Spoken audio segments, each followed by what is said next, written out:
A very good morning to all of you. Students, this is your Sonali Miss and today we will study about how do we know about these people. अब यहाँ पे these people कौन है, कौन से लोगों की बात कर रहे हैं. As you all know, अपने previous lecture में हमने किसके बारे में पढ़ा था? अर्लीस्ट पीपल के बारे में पढ़ा था. क्या पढ़ा था? कि वो क्यों एक जगह से दूसरी जगह मूव करते रहते थे continuously. What are the reasons behind it. तो हमने वो रीजन्स भी डिस्कस किए थे कि क्या ऐसी जरूरत पड़ गई थी उनको कि वो एक जगह से दूसरी जगह मूव करें. उनकी रिक्वायरमेंट्स फिल आउट नहीं हो रही थी. एक जगह पे जब सारे रिसोर्सेज खत्म हो जाते थे तो वो दूसरी जगह मूव कर जाते थे जहां पे उनको वो अवेलेबिलिटी होगी रिसोर्सेज की. फिर सेकंड रीजन था कि हमने जो एनिमल्स मूव कर जाते थे एक जगह से दूसरी जगह, अगर उनको हंट करना है, उनका शिकार करना है तो उनको भी उनके पीछे पीछे मूव करना पड़ता था. थर्ड रीजन हमने पढ़ा था कि प्लांट्स और ट्रीज जो है उनमें सीजनल फ्रूट्स लगते थे अलग अलग सीजन्स पे. तो वैसे ही अलग अलग सीजन्स के अकॉर्डिंग उनको अलग अलग जगह पे मूव करना पड़ता था अलग अलग फ्रूट्स लेने के खाने के लिए. ठीक है, खाने के लिए उनको गैदर करने होते थे फ्रूट्स, तो वो उसके अकॉर्डिंग भी मूव करते थे. उसके बाद फोर्थ रीजन था कि वाटर जो थी बहुत ज्यादा एसेंशियल नीड थी. तो कुछ रिवर्स ऐसी होती थी जो पेरेनियल होती थी जहाँ पे पूरे साल पानी रहता था, बट कुछ सीजनल होती थी. तो सीजनल के केस में फिर उनको मूव करना पड़ता था जब वहां पे पानी खत्म हो जाता था, क्योंकि वो बेसिक नीड थी. समझ आ रही है आपको? आई होप आपको क्लियर हुआ होगा प्रीवियस लेक्चर हमारा. अगर आपको उसमें भी कोई डाउट है तो वो भी आप पूछ सकते हो. तो आज हम किसके बारे में पढ़ने वाले हैं? How do we know about these people. कि हमें ये जो लोग थे, अर्लीस्ट पीपल थे, उनके बारे में इतनी चीजें पता कैसे लगी. हमें कैसे पता लगा कि वो कैसे रहते थे, क्या यूज करते थे, क्या खाते थे, कैसे रहते थे, ठीक है, कैसे हंटिंग करते थे.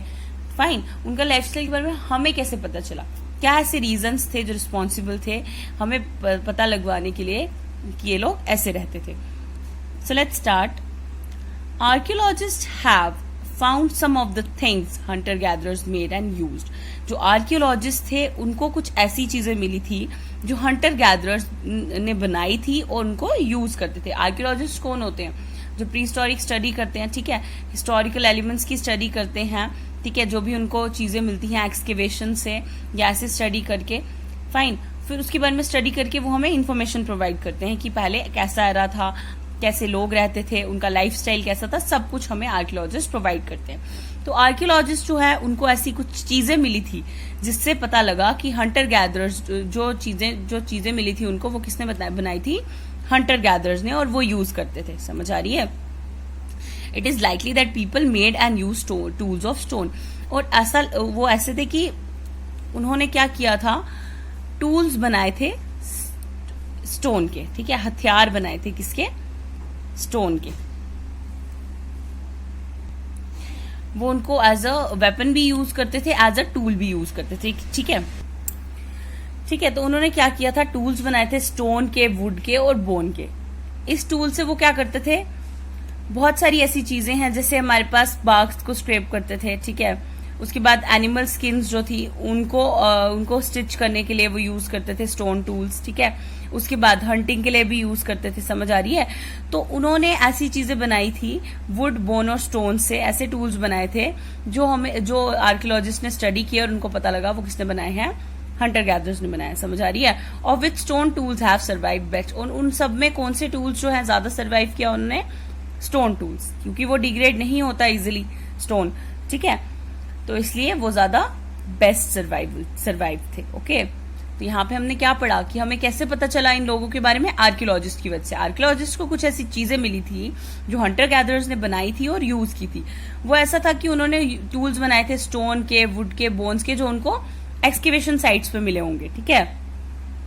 Of which stone tools have survive best. और उनमें से सबसे बेस्ट सर्वाइव कौन से थे?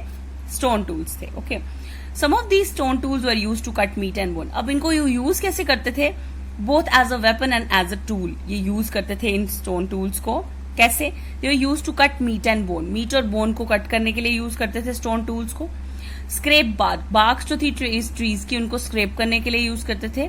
और हाइड्स एनिमल स्किन्स, और हमारे पास हाइड्स बनाने के लिए यूज करते थे. समझ आ रही है? एनिमल स्किन को स्टिच करने के लिए यूज करते थे, फ्रूट्स को चॉप करने के लिए यूज करते थे, रूट्स को चॉप करने के लिए यूज करते थे, एंड सो ऑन. बहुत सारे जो भी वो काम करते थे अपनी डेली लाइफ में खाने के लिए, ठीक है, जो हंटिंग करते थे या फिर हाइड्स बनाते थे एनिमल स्किन की, वो सब यूज करते थे. समझ आ रही है? ये स्टोन टूल्स को.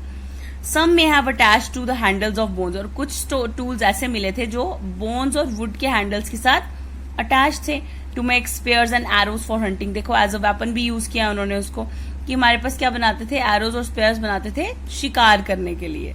Other tools were use to chop wood, और बाकी टूल्स जो थे वो हमारे पास किसके लिए यूज करते थे, वो वुड को काटने के लिए। Which was use as firewood, जिसको हम कैसे यूज करते थे फायरवुड के लिए, ठीक है, which was use as firewood. तो चॉप मीन्स काटने के लिए वुड को, ठीक है, वुड को काटने के लिए भी टूल्स का यूज करते थे, स्टोन टूल्स का, और फिर उसको फायरवुड बनाते थे, उसको मतलब आग जलाते थे उस वुड से। समझ आ रही है?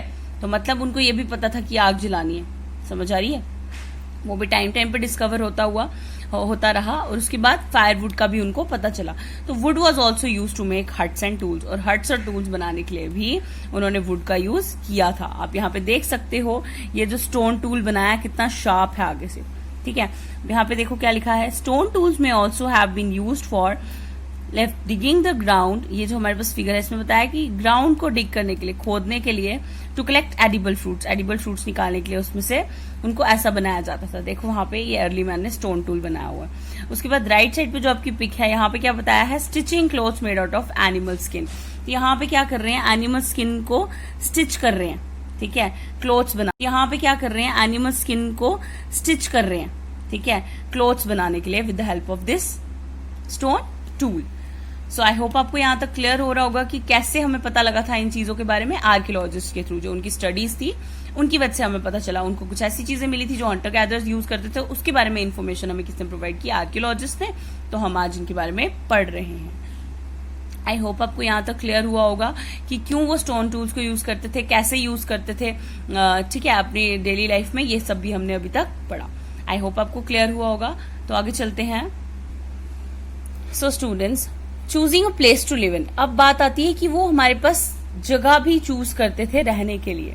अब ऑब्वियसली वो वही जगह चूज करेंगे जहां पे उनको लगता है कि जो उनकी डेली रिक्वायरमेंट्स है वो पूरी हो सकती हैं। ओके, तो आप यहाँ पे देखो, लुक एट मैप 2 बिलो, जो यहाँ पे ये मैप बना है। All the places marked with red triangles are sites from which archaeologist have found evidences of hunter gatherers. अब यहाँ पे रेड ट्राइंगल वाली जो भी साइट्स हैं उनसे आर्कियोलॉजिस्ट को अलग अलग क्या मिले थे, एविडेंसेस मिले थे हंटर गैदरर्स के। आप यहाँ पे देख सकते हो भीमबेटका, फिर उसके बाद रेड ट्रायंगल कहाँ पे है, कर्नूल केव्स में, फिर हुंस्की में, ठीक है। तो यहाँ पे क्या है, रेड ट्रायंगल बना हुआ है। इट मीन्स इन वाली साइट से आर्कियोलॉजिस्ट को कुछ एविडेंसेस मिले थे हंटर गैदरर्स के। समझ आ रही है? Hunter gatherers lived in many more places. Hunter gatherers जो है और भी बड़ी सारी प्लेसेस पे रह चुके थे। Only some are shown on the map, बस कुछ आपको मैप पे शो की गई हैं। Many sites were located near source of water, और बहुत सारी साइट्स जहां पे वो रहते थे ना, वो कहाँ पे लोकेटेड थी, जहां पे पानी का सोर्स अवेलेबल था, रिवर्स थी या लेक्स थे, क्योंकि उनको पता था वाटर जो है एसेंशियल नीड है, उसके बिना वो सर्वाइव नहीं कर सकते। तो वो हमारे पास मोस्टली उनकी साइट्स कहाँ पे देखने को मिली, जहां पे सोर्सेज ऑफ वाटर थे, जैसे रिवर्स, लेक्स, ठीक है।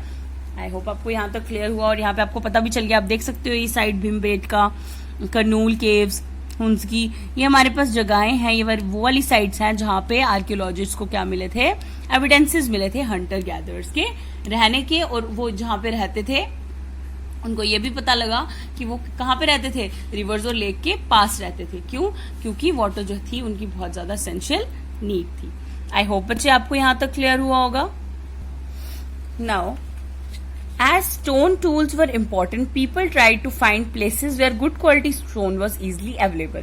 अब आपने यहाँ पे देख लिया कि स्टोन जो थे उनके लिए इम्पोर्टेंट थे, तो लोग जो थे, अर्लीस्ट पीपल जो थे, वो क्या ट्राई करते थे कि वो ऐसी जगहें ढूंढे जहां पे गुड क्वालिटी स्टोन हो और जो इजिली अवेलेबल हो, आराम से उनको अवेलेबल हो जाए, ठीक है। तो अब यहाँ पे देख सकते हो Bhimbetka in present day Madhya Pradesh. Bhimbetka जो बताया मैंने आपको मैप पे, उसको आज क्या बोलते हैं, मध्य प्रदेश बोलते हैं।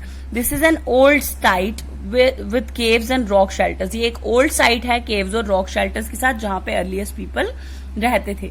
People choose these natural caves because they provide shelter from the rain, heat and wind. लोगों ने इन नेचुरल केव्स को क्यों चुना था? क्योंकि वो उनको शेल्टर प्रोवाइड करते थे, रेन से बचाते थे, हीट और विंड से भी बचाते थे। तो ये जो रॉक शेल्टर्स थी ये क्लोज थी नर्मदा वैली के, तो can you think why people choose to live here? तो आप सोच सकते हो कि क्यों लोगों ने यहाँ पे चूज किया रहना। एक तो उनको कंडीशंस फेवरेबल मिल रही थी, ठीक है, उनको बारिश से, तूफान से, ठीक है, हीट से, विंड से, सबसे कौन बचा रहे? वो रॉक शेल्टर्स बचा रही थी, केव्स बचा रही थी, ठीक है, जो भीमबेटका में मिले थे साइट्स, ठीक है। और उसके बाद ये कहाँ पे थी? नर्मदा वैली के पास थी।